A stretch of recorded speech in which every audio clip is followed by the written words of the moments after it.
عمر فاروق رضی اللہ تعالیٰ عنہ کو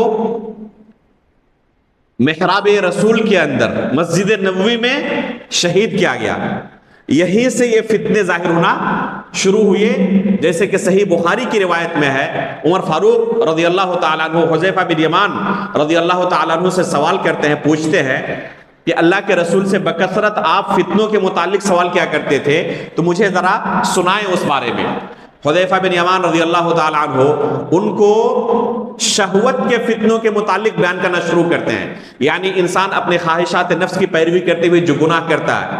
عمر فاروق رضی اللہ تعالیٰ عنہ کہتے ہیں کہ میں اس فتنے کے بارے میں آپ سے سوال نہیں کر رہا ہوں، میں اس فتنے کے تعلق سے آپ سے سوال نہیں کر رہا ہوں. سمجھ گئے کہ کس فتنے کے بارے میں پوچھ رہے ہیں؟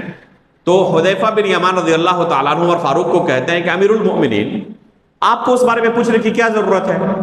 آپ کے درمیان اور اس فتنے کے درمیان ایک دروازہ ہے، اس لیے آپ کو اس بارے میں گھبرانے کی ضرورت نہیں ہے، یعنی آپ کے دور میں وہ فتنہ ظاہر نہیں ہوگا. تو عمر فاروق رضی اللہ تعالیٰ عنہ فرماتے ہیں کہ وہ دروازہ جس کے بارے میں آپ بیان کر رہے ہیں، یہ دروازہ کھولا جائے گا یا توڑ دیا جائے گا؟ تو حذیفہ بن یمان رضی اللہ تعالیٰ عنہ کیا فرماتے ہیں کہ توڑ دیا جائے گا. تو عمر فاروق رضی اللہ عنہ کہتے ہیں کہ اگر توڑ دیا جائے گا تو پھر دوبارہ کبھی یہ دروازہ بند نہیں ہو سکتا. حذیفہ بن یمان صاحب سر رسول اللہ صلی اللہ علیہ وسلم فرماتے ہیں اس حدیث کو بیان کرنے کے بعد کہ عمر فاروق رضی اللہ تعالیٰ عنہ اچھی طرح جانتے تھے، یقین تھا، انہیں شک نہیں تھا کہ اس دروازے سے مراد جو اللہ کے رسول نے کہا ہے نا کہ وہ دروازہ، تو اس دروازے سے مراد خود عمر فاروق رضی اللہ تعالیٰ عنہ ہے. تو اس دروازے کو توڑا گیا ہے. عمر فاروق رضی اللہ عنہ نے کیا کہا تھا کہ اگر توڑا گیا ہو تو پھر اس کو قیامت تک بند نہیں کیا جا سکتا، اگر کھولا گیا ہو تو پھر دروازے کو بند کیا جا سکتا، لیکن جو توڑ دیا گیا ہو اس کو بند کیسے کیا جائے گا؟ تو یہ فتنہ یہاں سے شروع ہوتا ہے.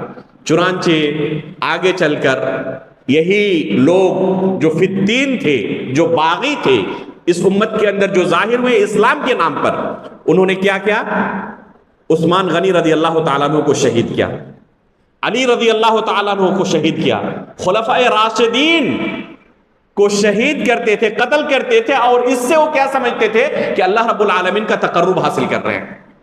اب اندازہ لگائیں، اس امت کے سب سے افضل شخص کو قتل کر رہے ہیں اور وہ یہ سمجھ رہے ہیں کہ اس سے ہم اللہ رب العالمین کا تقرب حاصل کر رہے ہیں، ایک عبادت انجام دے رہے ہیں.